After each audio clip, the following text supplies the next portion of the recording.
On July 14, 1789, a fortress holding 7 prisoners became the spark that toppled a dynasty. Centuries later, an island off San Francisco would hold America's most famous gangsters, and a grim Moscow lockup would become shorthand for the state's silence. These are not just buildings. They are theaters of fate where lives were broken, bargains were struck, and legends were born. Walk with me through the barred light of the Bastille, and you'll feel the cramped dignity of prisoners who wrote pamphlets, smuggled letters, and watched a crowd turn their private misery into public revolt. Cross to Alcatraz, and you'll hear clanging metal, early morning roll calls, and the muffled confidence of men like Al Capone forced into a routine designed to grind down celebrity into obedience, and the restless whispers about the 1962 escape that still divides historians. Genius and desperation, or a myth set adrift on a raincoat raft. Step into Butyrka and you'll sense the cold bureaucracy of disappearances, the rumors that travel faster than facts, and the way confinement was used to erase names as much as punish bodies. Prison life is brutally ordinary. Wake to account, eat thin soup and hard bread, endure inspections, trade small favors, and learn the invisible ladder of power among inmates. The elder who runs contraband, the snitch who buys safety, the political prisoner whose mind is the last free thing left. From smoking cells to prayer corners, the daily grind reveals alliances, small rebellions, and the cruelty of systems that turn human beings into numbers. Why these 3? Because each became a symbol larger than its walls. The Bastille for popular revolt against arbitrary rule, Alcatraz for the modern state's attempt to isolate danger and spectacle, Butyrka for the machinery of repression and secrecy. Behind the stones are stories, daring escapes and failed schemes, petty cruelties and acts of courage, letters smuggled out that changed minds, and myths that grew until they felt truer than the truth. We'll peel back the myths and read the voices hidden in the cell blocks, reconstruct escape plans, sit with the rhythms of daily life, and trace how architecture and politics shaped the fate of the imprisoned. Stay with me. The doors are opening, and the people inside will make these places come alive. Prologue: the prison as a separate universe. All 3 institutions occupy a narrow, stubborn slot in the public imagination. Concrete answers to the question of what happens when a state chooses to remove a person entirely from ordinary life. The Bastille was a fortress that became shorthand for arbitrariness. Within its stone, men of letters and loose-lipped nobles rubbed shoulders with common criminals, each carving out a different fate behind the same walls. Alcatraz, cut off by tide and spray, sharpened the idea of absolute separation, a place where notorious gangsters and violent offenders were herded into monotony and observation. Butyrka, sitting at the heart of a capital city, offered another lesson. That confinement can be both bureaucratic and intimate, a holding pen where political speech and petty crime were treated with similar procedural indifference. Prison life flattened time. Mornings were measured by metal clanks and roll calls, not calendars. In the Bastille, some highborn detainees could keep a modicum of routine, receiving parcels, writing letters under guard, arranging for meals prepared by servants or family. Others were reduced to damp cells and the small rituals that preserved sanity, folding a scrap of cloth, tracing a pattern on a wall. On Alcatraz, the day was regimented with tasks. Inmates worked in the laundry, the kitchen, or as mess hall servers, and small privileges were earned and lost like currency. Food, always a political thing in confinement, meant more than nourishment. On the island, meals were prepared by Navy cooks and distributed with military punctuality. A competent stew could calm tempers for a night. In Butyrka, the daily scene was harsher and more crowded. The queue for bread, the crush at the wash basin, whispered exchanges through grated doors. These became the architecture of living for those inside. Hierarchy mattered more than law inside. In France's fortress, some prisoners, owing to status or patronage, negotiated better cells and softer treatment. In many cases, the social rank of a captive outside the walls followed him in. Alcatraz developed an informal order among inmates based on violence, charisma, and usefulness. Gang leaders and smoother operators used their reputations to secure scarce comforts, to broker favors, to maintain corridors of influence that officers often tolerated because orderly prisons are easier to run. In Russian jails such as Butyrka, the criminal subculture formed rigid codes. Rank among thieves, the weight of past offenses, and the distinction between political prisoners and common criminals all shaped who ate first, who slept where, and who could expect protection.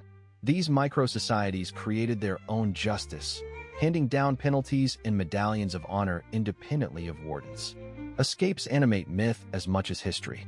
The Bastille's fall did not read like a cinematic jailbreak so much as a political rupture. The image of doors thrown open and prisoners emerging under a crowd's roar seared the fortress into a symbol of overthrow. Alcatraz produced a different legend.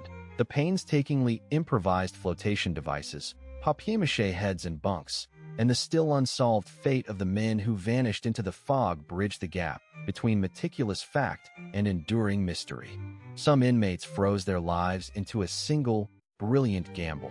Others sustained fantasies of flight through whispered plans and crude maps carved into soap. In Butyrka, stories of tunnels and bribed guards circulated like currency, less singular cinematic escapes than a steady trickle of departures, some successful, most quelled. Those tales, whether true or embroidered over cigarettes and time, upheld the idea that even the most fortified place had seams. What turned each into an icon was the combination of individual fates and broader meaning. A writer who scribbled banned pamphlets in a damp cell could become a martyr in pamphlets smuggled outside. A gangster who arrived by boat and smoked his last cigarette on a concrete yard could be turned into a cautionary tale or a folk antihero. The Bastille was not just stone and gate, but the repository of personal stories that fed a massive political narrative. Alcatraz's mythology grew from the tension between institutional order, strict rules, measured meals, the sameness of each day, and the stubborn human gestures that resisted it. Secret art, illicit friendships, that one audacious escape attempt. Butyrka's symbolism is quieter but no less potent. The daily reality of interrogation rooms, rapid transfers, and the way rumor carried news of repression into the cafes outside, making the prison an instrument of social fear as much as enforcement. Through the prisoners' stories, these structures become living places in hindsight. A philosopher pacing a cold cell, a bootlegger carving a chess piece from soap, a poet teaching another to breathe through interrogation's panic. Such scenes do more than illustrate conditions. They make the prisons legible as ecosystems, where routine and brutality, solidarity and betrayal, hunger and the smallest luxuries of the human heart define survival. Escape, whether accomplished or merely dreamed, remains the narrative heartbeat. Every attempt, rumor, or legend reasserts the most basic human refusal to be wholly contained. The Bastille, from fortress to symbol of tyranny. Built as a bulwark against external threats, the fortress that loomed over the eastern edge of the city later became a repository for the king's enemies, real or suspected. Men and women of letters, disgraced nobles, debtors, and political troublemakers found themselves lodged behind thick walls not after any public trial, but by the sovereign's private orders, lettres de cachet, a practice that turned imprisonment into a tool of political convenience. Among those who passed through its gates was Voltaire, who arrived after a clash with a powerful noble and emerged a sharper critic of arbitrary power. Cardinal de Rohan, entangled in a scandal that scandalized court and town alike, was hauled into the same stone maw, and the libertine Marquis de Sade was one of those who, by the time the people's fury reached those ramparts, was freed by the crowd. These individual fates give the fortress its human texture, minds bruised, reputations shattered, alliances rearranged. Life inside could be two things at once, grim and petty, or oddly comfortable, depending on who you were and what you could buy. A wealthy inmate might secure a private cell with better bedding, a servant allowed in, and regular deliveries from outside. The poor and the political dissidents fared differently. Their days were marked by boredom interrupted by monotony. Guards made rounds. Doors clanked. Meals were simple when provided by the prison. Coarse bread, watery broth, perhaps a bit of salt fish. Friends and family slipped in parcels when permits were granted or bribed, and contraband spices or news were worth more than coin. There was hierarchy even among the incarcerated. Those with social standing kept to a different code, could consult with each other about petitions, and sometimes exerted influence over lesser inmates. Common criminals and those held for debt clustered together, sharing stories and sharpening whatever tools they could fashion into instruments of escape or barter. Rumors of spectacular flights from the fortress sit alongside the recorded interventions and releases. Some escapes were practical, bribed warders, forged documents, or simply released quietly at the behest of powerful patrons. Other tales enter the realm of myth. Secret tunnels burrowed under foundations, whispered conspiracies of midnight disappearances, daring leaps from the battlements into the river below. The documented drama of a mob tearing down gates is the clearest escape story of all. Not a single prisoner slipping away, but a captive institution toppled by an insurgent populace. The symbolic release of prisoners that day, and the scattering of stones as charms and souvenirs, hardened an image that pamphlets and engravings eagerly spread, that a single building held sway over liberty itself. Public perception was a crucial weapon against the fortress long before its stones were pulled down. Writers and pamphleteers magnified cruelty, whether exaggerated or true, and the image of arbitrary detention fed popular anger. The fact that high-born inmates could be housed comfortably while commoners languished made the prison a mirror for inequality. Political opponents were sent there without trial. Domestic scandals found final refuge in a cell. The king's power to confine without public accounting made the fortress a living emblem of unaccountable rule. When a crowd dismantled walls and towers, they were not merely destroying masonry. They were performing a ritual, turning private humiliation into public victory, and harvesting fragments of stone that would be traded as tokens of a new moral order. Even after the rubble was carted away, the stories born inside those walls lived on. Memoirs and court records preserved details of daily deprivations and the small economies that sustained inmates. Letters smuggled out became evidence of injustice, fueling debates in salons and on the streets. The fortress's transformation into a symbol was thus both organic and manufactured. Organic through the real suffering and inequalities it embodied, and manufactured through the narratives that travelers, ex-prisoners, and political tracts stitched together. In that mixture of lived experience and amplified myth, the old defensive stronghold ceased to be just a piece of architecture and became, for a whole people, the very face of tyranny. The man in the iron mask, an eternal mystery.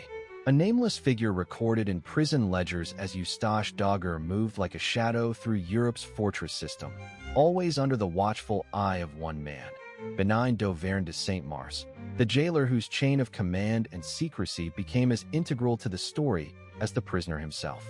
Archival notes show repeated transfers from remote mountain strongholds to an island fortress and finally to the great stone keep at the center of the capital, each journey wrapped in orders that emphasized silence and discretion. Scholars agree that the Iron Mask that later captured the public imagination is more complicated than legend. Contemporary correspondence and some eyewitness testimony suggest the concealment was probably cloth or velvet rather than forged metal, while later pamphlets and novels hardened myth into metal and mystery. Inside the cell, the world was small and obsessively controlled. The man lived in strict isolation, cut off from ordinary conversation and from the gossip that bound most inmates together. His movements were choreographed by guards who answered only to Saint-Mars and to sealed instructions from higher authorities. Food arrived in portions that were neither lavish nor cruel, enough to keep a body alive but not to draw attention, served in silence and left on the threshold. More than hunger, the deprivation was of identity. Letters were burned, visitors refused, and official records were altered or obscured so that even the name under which he was buried was not the one known to the few who had ever spoken to him. The routine of the jailer, keys clicking at dawn, an inspection of bars and bolts, the ledger updated in a cramped hand, became the metric of the prisoner's life. Among other inmates, attitudes ranged from superstitious awe to practical opportunism. In a fortress where common thieves slept cheek by jowl with disgraced nobles and political prisoners, a strict hierarchy governed everything from sleeping spaces to the portion of bread on the table.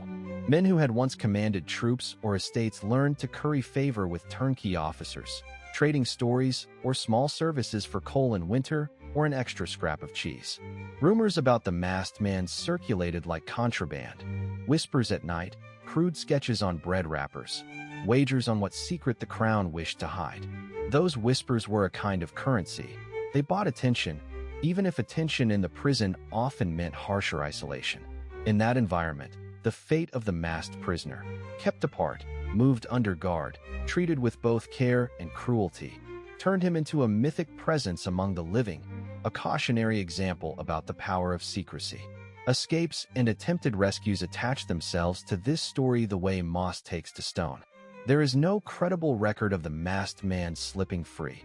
Official papers and the steady chain of custody under St. Mars document containment, not breakout. Yet fiction and rumor leapt to life quickly.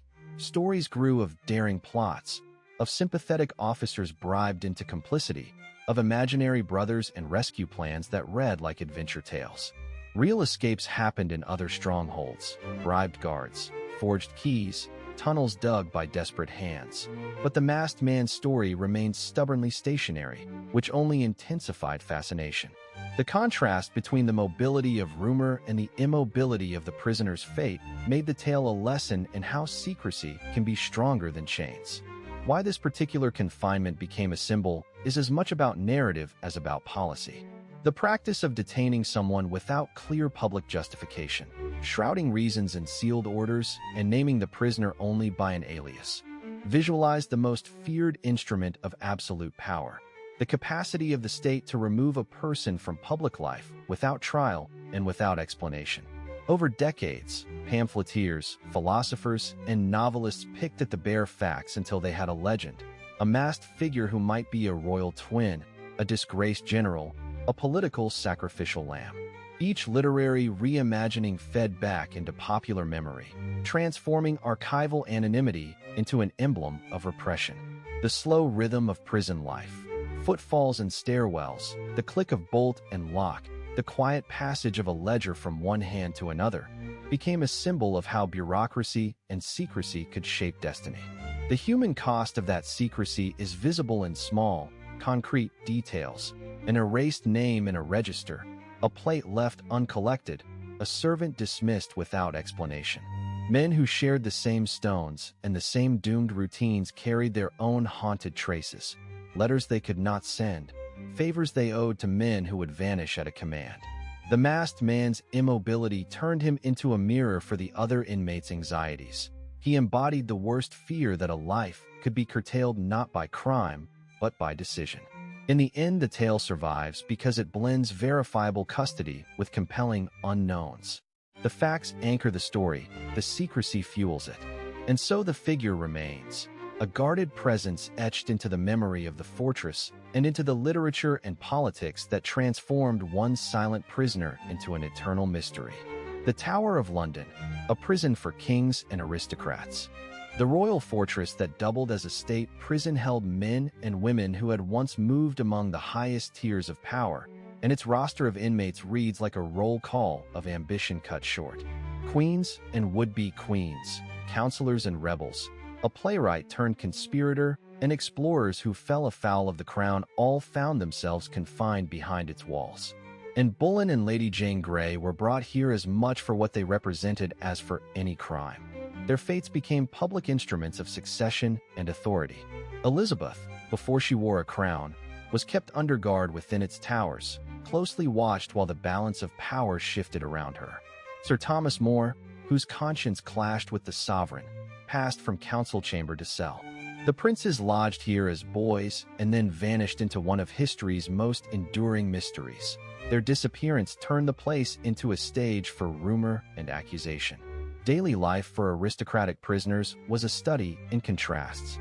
Some were allowed rooms with fireplaces and decent bedding, visits from servants and family, a steady supply of books and wine. Others were stripped down to the barest comforts and left to the damp chill of a cramped cell. Food ranged accordingly: hot, carefully prepared meals brought by attendants for favored detainees, while less fortunate souls lived on coarse bread, pottage, and beer. There was an internal hierarchy. Title and proximity to power bought favors. and a man's network often determined the kind of confinement he endured. Even within the tower's order, there were darker instruments. The cramped little e's, designed purely to punish the body, and the rack used to extract confessions from those accused of treason. For some prisoners, confinement produced work rather than despair. Sir Walter Raleigh, for example, used long stretches behind bars to write and compile a history, turning enforced idleness into intellectual labor. Escapes were rare, and they became the stuff of legend when they happened. The walls and moat, washed by guards and garnished with the weight of royal authority, made eluding custody difficult. Yet a famous exception involved a highborn convict whose wife orchestrated a daring flight by cloaking him in women's clothes and escorting him through visiting hours. Careful timing and social assumptions about visitors allowed him past the centuries. That single episode fed countless tales of secret corridors and tunnels running beneath the fortress, tales that persist even though the tower's security rarely proved so porous. Myths of spectral departures and hidden ways blended with documented attempts at more audacious thefts. The bold attempt to seize the crown jewels, for instance, to create a narrative in which the tower was both impregnable and perpetually vulnerable to human cunning. What made this place emblematic was not only the roster of names it held, but the way confinement here turned private conflict into public drama. The tower sat at the intersection of palace and prison. Executions on the nearby hill and the spectacle of captives let out under royal guard made punishment into political theater. Prisoners left behind carved pleas, political slogans, and, sometimes, delicate graffiti in the Beauchamp Tower, the scratchings of people who wanted posterity to hear them. Those marks, the published letters and last speeches, the manuscripts finished in confinement, all humanized the stone and iron. They transformed a fortress into a repository of personal tragedies and protests. In the end, the tower became a symbol because it encapsulated the sovereign's power to shelter and to destroy, to protect a throne and to remove those who threatened it. And through the fates of its inmates, it kept that power legible to the world. Alcatraz, the unbeatable rock and its gangsters. Perched on a windswept island in San Francisco Bay, the place earned its nickname, the Rock, because water and weather were as much a barrier as concrete and bars. Cold currents, frequent fog, and a narrow channel between the island and the mainland made escape a gamble with the sea. The authorities deliberately housed men considered dangerous, incorrigible, or too influential for other prisons. High-profile gangsters whose reputations could unsettle cell blocks elsewhere. So the prisoner mix itself became part of the institution's story. Early mornings began with roll call and stringent routines that left little room for unpredictability. Cells were small and private. Men ate in a central mess or in assigned work areas when on kitchen duty. Work assignments were functional and purposeful: laundry, kitchen, boiler maintenance, and other essential tasks that could be audited and controlled. The food was plain but regular, enough to keep men occupied and healthy for the labor expected of them. A steady ration was also a tool of management. Counts punctuated every hour of the day. Lights out was absolute. Social life existed in those measured moments. The yard, the library, brief exchanges at a cell door, and every conversation could be overheard or reported, which shaped how inmates behaved and how alliances or grudges formed. Gangsters brought a different texture to prison life, and their fates often read like small tragedies. One notorious boss arrived with swagger and menace, only to be reduced by illness and the slow stripping of power that isolation enforced. Another inmate, known by his odd sobriquet, turned inward. Years in confined conditions sharpened his obsessions, and his letters became his refuge. And then there were the brothers and the lone brain who engineered the most famous vanishing act. Their planning involved crude dummy heads set in beds to baffle nighttime checks and an improvised raft fashioned from raincoats. That escape crystallized the myth, meticulous, daring, and ultimately unresolved. Official records record a finite tally of attempts, several dozen men in a handful of breakouts, with the outcomes broken between recapture, violent ends, confirmed drownings, and a few whose fates remain unproven. Those numbers feed both the law and order narrative and the legend of the water that swallows men whole. Hierarchy inside the walls was uneasy and often informal. Guards enforced rules strictly to prevent the old gang structures from operating. Yet human beings create systems anyway. Some inmates secured small advantages by becoming reliable workers or by acting as intermediaries.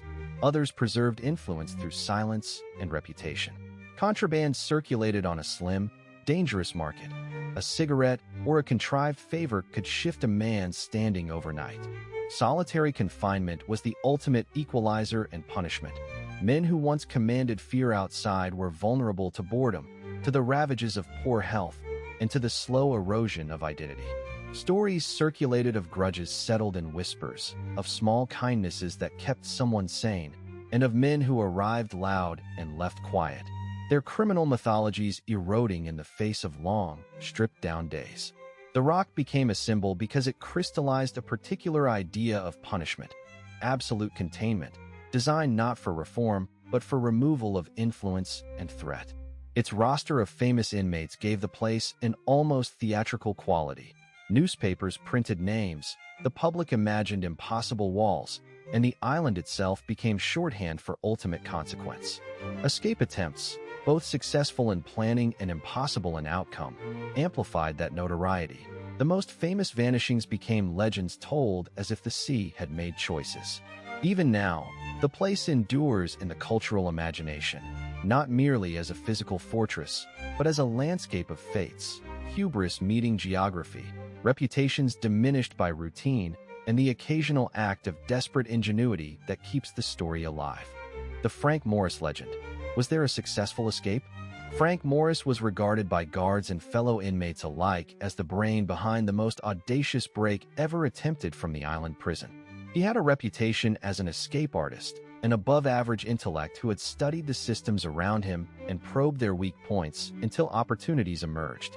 Working alongside John and Clarence Anglin, two brothers with a history of resourcefulness, Morris assembled a plan that relied less on brute force than on patience, craft, and the exploitation of routine. The team enlarged ventilation ducts and access ways with improvised tools, camouflaged their work with carefully arranged bedding and clothing, and created lifelike dummy heads to fool the night counts. They finished by assembling a makeshift raft from raincoats and other pilfered materials and departed into the fog-shrouded bay. Life inside the cell blocks that bred this plan was rigid and unforgiving, a daily grind that rewarded ingenuity in unexpected ways. Mornings began with count, a brief inspection, then breakfast and assigned labor. Dishes, laundry, the workshops where men sharpened and tinkered under watchful eyes. Meals were functional, not convivial. Long stretches of monotony left room for the small rebellions of personalization. A carefully carved spoon, a hidden scrap of paper, a hairpiece kept for a final disguise. Hierarchies formed naturally. Older criminals and men with reputations as problem solvers or enforcers claimed informal authority, while younger or less hardened inmates learned to survive by barter and silence. That structure both constrained and enabled. The routine gave the escapees predictable windows, and the social pecking order allowed them to acquire tools, hair clippings, and contraband without immediate suspicion. The mechanics of the escape have been retold so many times they border on folklore, yet the concrete details that remain are chillingly mundane. A series of small, patient modifications that turned an island of steel and concrete into something suddenly negotiable. The dummy heads placed in bunks were crude and effective. The raft was a labor of stolen skill, sewn and taped from raincoats and other waterproof cloth. After squeezing through a widened utility corridor and climbing to the roof, the men slipped down ladders and launched into the cold swell below. No bodies were recovered at the scene. That absence is the hinge on which the legend swings. Official investigators ultimately determined drowning was the most likely outcome, but the lack of physical proof meant a different human narrative could take hold. That open ending transformed a desperate act into a myth. Stories of sightings, whispered tips, a letter here, and a claimed photograph there have kept the rumor mill active for decades, propelled by the stubborn possibility that three men might have used guile and courage to outwit one of the century's most feared prisons. For inmates and the public alike, the episode exposed a paradox. A place built to be inescapable that could nonetheless be undone by attention to tiny details and a refusal to accept the given limits. Alcatraz thus became more than a fortress. It became a measure against which boldness was tested, and the legend of Morris became shorthand for the thin line between confinement and freedom. Seen through the eyes of men who lived there, the escape's power also comes from the human costs and consequences. For other prisoners, the event was a cautionary tale and a source of quiet hope, proof that long, harsh days could sharpen minds as well as dull them. For families and the wider public, it was a riddle that refused closure, an emotional tug that kept letters and inquiries alive for years. Even today, the story is not just about the improvised raft or the dummy heads.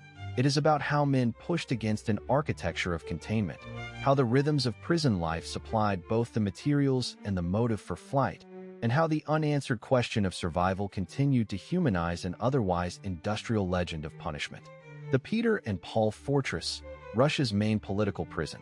Perched on Zayaki Island in the sweep of the Neva, the fortress was built to command the river. Its stone walls later came to command the fates of men who had dared to dream differently. Inside those bastions, state power met ideas that would not die, and the cells filled with officers, poets, conspirators, and revolutionaries whose names still echo. The poets and officers of the Decembrist cause, a young writer arrested with his circle and let out for a mock execution before being shipped away to Siberia. Small details anchor the place in real history. The cathedral spire that overlooks the prison yards and the cannon-thick walls that turn the island into a city within a city, impossible to ignore and impossible to forget. Daily life in those cells was a study in measured deprivation. Dawn began with roll call and the metallic clank of keys. Meals were simple, coarse bread, thin soup, sometimes a smear of salted fish, and the taste of hunger became another kind of discipline. Lights were scant. The cell walls kept both sound and time. Men wrote on scraps when they could, hid letters in seams, and formed fragile hierarchies. The former officer who still barked orders. The learned man who organized secret discussions about liberty and law. The criminal who traded news and cigarettes for small favors. Physical labor was assigned to some, punitive isolation to others. Solitude was a weapon. Conversation, where it survived, became precious. Guards and governors ran the fortress with a rigid choreography that could change lives in an instant. Interrogations were formal and merciless. Some prisoners were paraded for public humiliation. Others quietly moved to distant fortresses or to exile. Privilege varied. A prominent political detainee might be allowed books and visitors, while a common criminal was penned in a darker cell. Yet beneath outward ranks, there was a different order. A network of small kindnesses, illicit learning circles, the whispered recitation of forbidden poetry and political pamphlets. Those whispered things kept hope alive. They also seeded legend. Escape stories live here as much in rumor as in record. The Neva's currents and the fortress's watchful rings made slipping away a nearly impossible project. Yet human imagination turned that near impossibility into myth. Tales of secret tunnels, of fog-shrouded boats, of bribed sentries caught between conscience and coin. Some actual breakouts did succeed elsewhere in the empire and fed these yarns, inspiring youthful plots and later romantic retellings. Meanwhile, the most dramatic resistances were not always physical flight, but moral endurance. Hunger strikes, refusal to bow, the deliberate maintenance of dignity that refused to let the state claim the whole of a person. Because it stood at the very heart of the capital, because its walls sheltered show trials and executions as well as quiet suffering, the fortress became shorthand for political repression. The image of ideas chained within that stone ring resonated in literature and private memory. A young novelist's brushes with the garrison and the mock firing squad altered his voice forever. The chronicles of officers who once plotted revolution and died under state sentence were recited in salons and on the road to exile. Visitors today can still move through the long corridors and feel how architecture becomes meaning. The same windows that once framed watchmen now frame tourists. The same cells that demanded submission now demand attention. Walking the ramparts now, a visitor encounters a layered silence. Church bells from the cathedral, the soft slap of river water, the thin, bright air of a city that has reinvented itself around memory. Exhibits show stamped chains, handwritten notes, a cell door with its iron bolt. Voices are reconstructed in plaques and guides. The fortress no longer functions as the state's punishment house, but it keeps the lives inside it alive, not as isolated facts, but as human stories of hunger, argument, stubbornness, and occasional mythic daring. Those stories are why the place endures as a symbol, not because it was only stone and guards, but because it held people whose private destinies altered the public course of a nation. Butyrka Prison, from Catherine the Great's way station to a detention center. Originally built as a way station during Catherine the Great's reign, the compound that became known simply as Butyrka occupied a raw edge of Moscow life, where prisoners passed through on their way to more distant destinations. It was never meant to be a humane hospice. Its cells were practical, stone and iron, and intentionally inhospitable, designed less to rehabilitate than to contain. Over the centuries that followed, the purpose blurred and hardened into something else, a holding ground for accused men and women, a processing point where the state could concentrate, interrogate, and then disperse those it deemed inconvenient. Today it still functions as a detention center where people await trial, negotiations behind closed doors determine fates, and the everyday reality of custody continues in a modern but notoriously austere form. The human rhythm inside is what people remember most. Wake up is a blow of cold air and metal clanks. Roll call follows, voices counting into a damp corridor. Silence is rare and, when heavy, dangerous. Breakfast is a thin piece of bread and a bowl of soup that tastes of water and the metal of the pot. Sometimes tea appears, black and weak, served in a chipped mug. Work, when assigned, is basic and unglamorous. Cleaning, hauling, menial repairs, or waiting for the paperwork that decides whether one stays or moves on. Lights are cut early, conversations are guarded. Long stretches of waiting break some people down and reshape others. A young courier for a revolutionary cell arrives full of fierce certainties and leaves older in a way that has nothing to do with years. An expensively dressed defendant discovers that the currency of the compound is not money but quiet favors and the right connections. The same suit is draped over a broken chair until it smells like the place. Hierarchy rules quietly and absolutely. Veteran thieves, hardened by time and penal colonies, often assume control of contraband, sleeping space, and social order, an unspoken authority recognized by both inmates and many guards. Newcomers learn quickly, respect the unwritten codes, never snitch, pay your dues. Some inmates trade their only remaining dignity for small privileges, an extra slice of bread, a chair nearer the window, by cultivating informant relationships with certain officers. Corruption threads through daily life. It lubricates small mercies and makes brutality easier.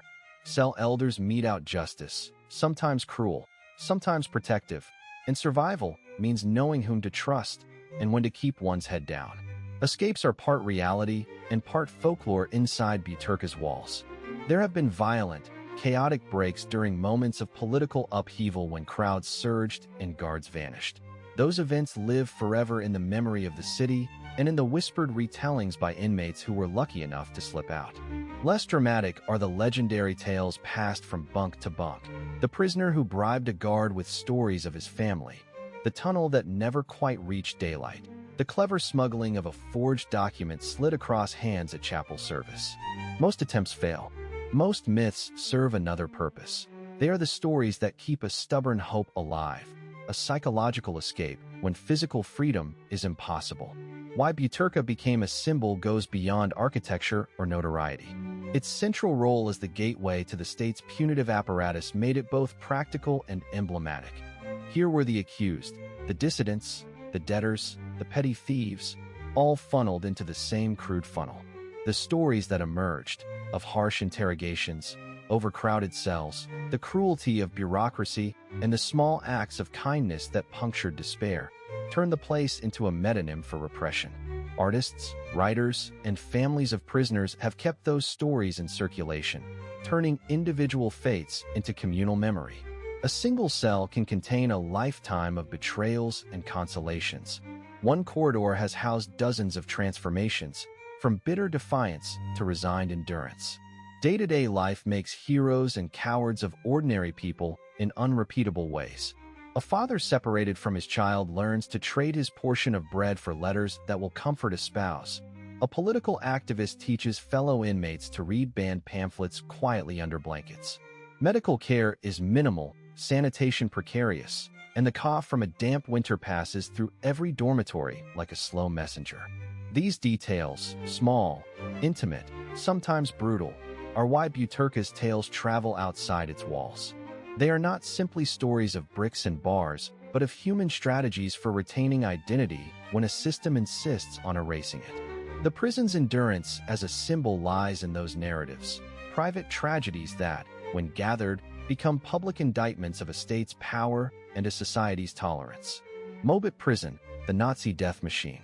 Located in the heart of Berlin's industrial quarter, the prison functioned as a hinge between ordinary law and the extraordinary violence of the Nazi security state.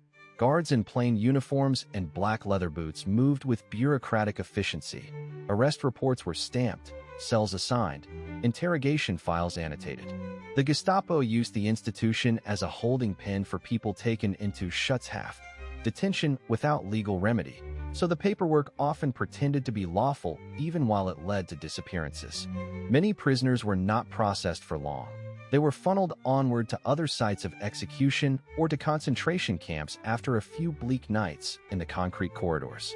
Inside, life contracted to routine and ritual. Wake-ups came early. Roll call was merciless and loud. Food meant a thin soup and a slice of coarse bread.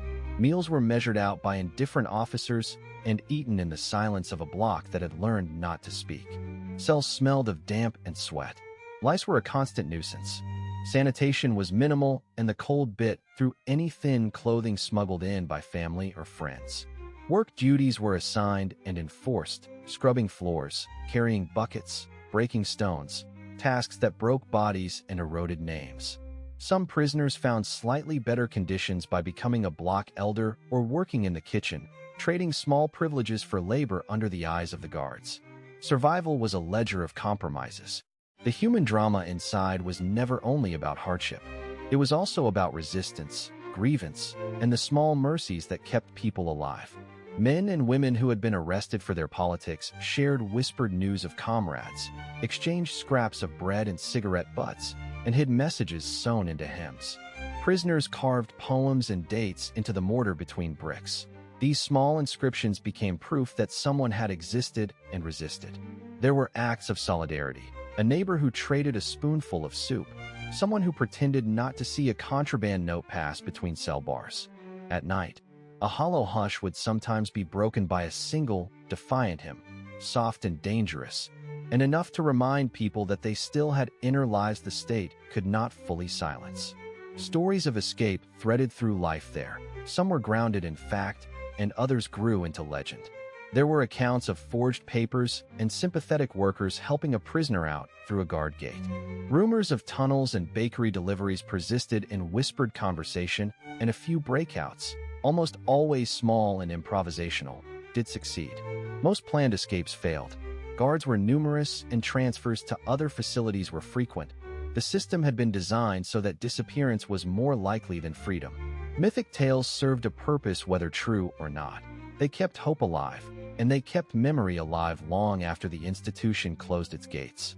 Because it sat at the crossroads of police, courts, and execution sites, the prison became a symbol of how ordinary legal instruments were turned into a death machine. The veneer of legality, arrest warrants, detention orders, brief hearings, allowed many perpetrators to claim they had only followed procedure. For victims and families, the place embodied the betrayal of law. Justice turned into paperwork that funneled people toward punishment without recourse. That symbolism endured after the regime ended. Survivors and descendants returned to tell stories, to point out the carved names and the hidden messages, and to insist that the memory of what happened there be preserved. The prison's concrete walls, the routine of roll call, the whispered songs and escape legends, all of it together made it something more than a building. It became a testament to state power and to the stubborn human traces left in places meant to erase them. Legacy, museums, and the memory of places of confinement. Alcatraz stands before visitors as a preserved island of hard concrete and barbed history, a museum where the cell house itself narrates. The National Park Service interprets the place with carefully staged exhibits, an acclaimed audio tour that stitches together guard reports, inmate voices, and the hollow clack of steel doors. You hear a lifer describe the monotony of roll call, the clinking of spoons in the mess hall, the cold that crawls through cell bars. Famous inmates become characters in the museum's storytelling. Al Capone's brief, heavy silhouette in a narrow cell. Robert Stroud's frustrated insistence that birds were not part of his Alcatraz years. The escape that never stopped being debated. Morris and the Anglins slipping into fog and water, their raft of papier-mâché heads and ingenuity replayed in display boards and archivist files. The prison's daily life is reconstructed plainly. Regimented awakenings, hard labor, the small economies that sprang up among men, and the way hierarchy could be both formal and improvised. Trusted orderlies, informal bosses, alliances forged in work gangs.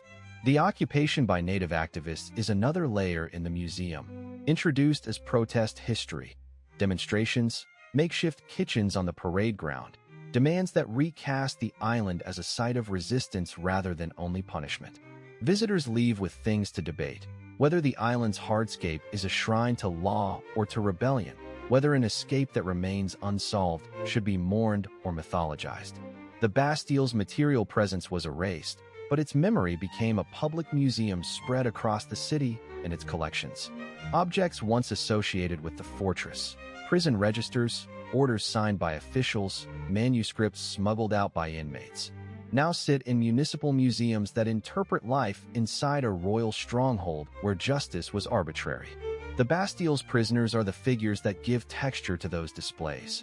A satirist who spent a short, combustible time behind bars and came out with sharper pens. A libertine aristocrat who wrote feverishly, smuggling out obscene manuscripts that later shaped scandal and art. The whispered legend of the masked prisoner that turns a nameless confinement into a riddle. Exhibits emphasize how treatment varied. Some captives had enough money to import decent food and visitors. Others languished in damp dungeons, subsisting on bread and gruel. Museums and guided walks stitch together these contrasts.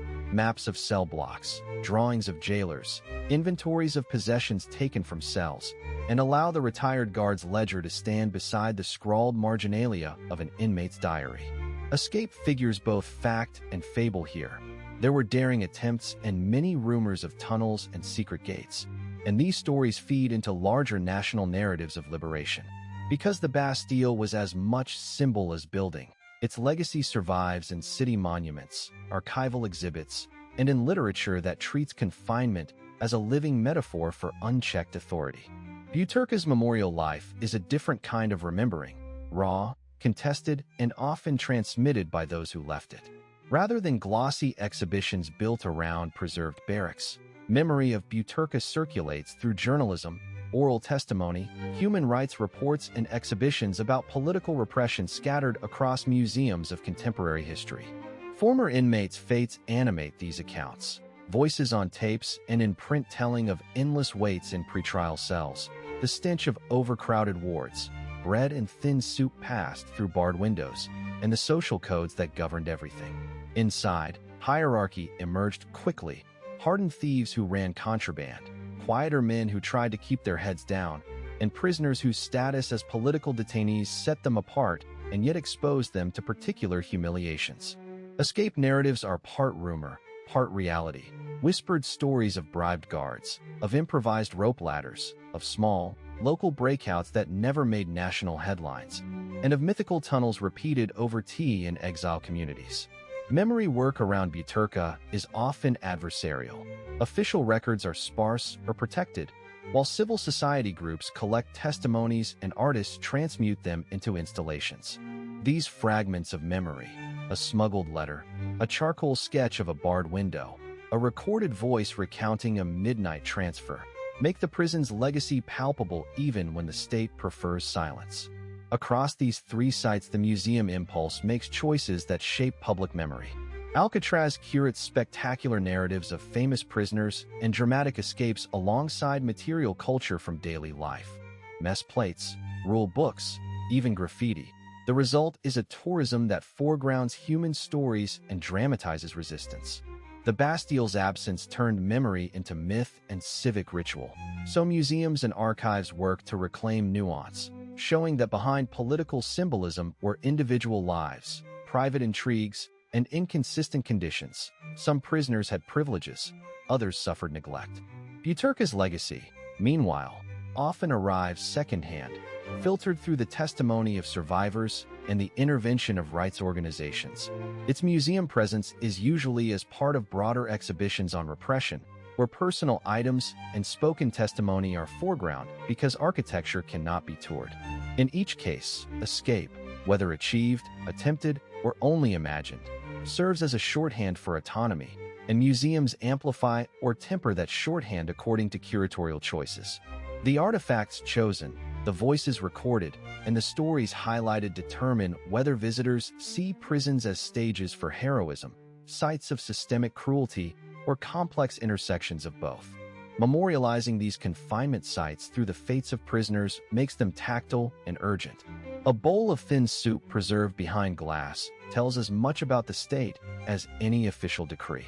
A smuggled manuscript on display reminds audiences that confinement did not erase creativity. A recording of a man describing a failed escape can make the wind across a rocky island suddenly feel like a character.